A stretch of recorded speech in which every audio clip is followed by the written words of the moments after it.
So this is pound yen analysis for Friday the 15th of June. Now let's just have a look at the prices and where prices may likely go. So previously we had prices finding resistance in around this 148. More recently we've not had a true test of the 148 in a while. Instead, upper end of this trading range seemed to be around at 147.80, from which we have seen the sell side momentum. We did break below the 47.35. Had a retest of 47.35 for seeing the rejection and had prices head all the way down towards this 46.38 from the rejection of the 47.35. They moved down towards this 46.38. In around 46.38 we have daily confluence of the 400 period moving average, thus increased the likelihood of seeing a bullish bounce. And that's pretty much what we did see. We did see a bullish bounce. We've had a retest of that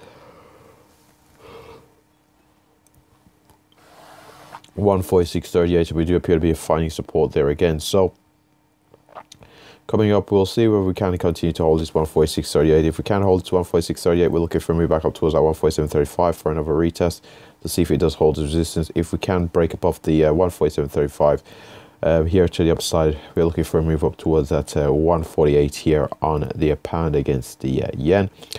Don't anticipate prices moving all the way up towards that 148.46, but that is the very next level that we are looking at if we do see a break of the 148 level. Now, if we do break down from this 146.38, we're looking for a move down towards that 146, and if there is sufficient volatility to the downside, the very next level of note is all the way down at that 145.11.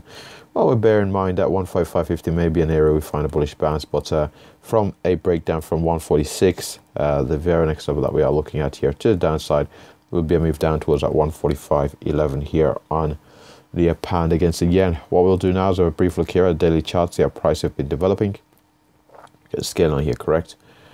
And as we can see here on the daily chart, we have a series where we've had a high, lower high still. We did lower high, but we did have prices come up to retest the previous highs. It didn't quite get there. Instead, we've posted a slightly lower high by only a couple of pips. And we are seeing a bit of sell-side momentum return to the market. So we've had a series of lower highs. We've not seen that momentum recovery follow through to the upside here. And so based on what's happened over the past day or so, there remains a possibility, especially if we can continue to remain below 147.35, to see a further retracement here to the downside on the pound against the yen. So if we do see that follow through to the downside, of course, we do have in and around at 146. We do have that confluence of the 400 period moving average. So that's decreased likelihood to see the bullish bounce at that level. But again, if we do break from there, possibly looking for a move down towards a 145.11, 144.78 before possibly testing the previous lows here in around at 143.19 on the pound against the yen. And with that said, that pretty much wraps up the pound yen analysis. Thanks for watching.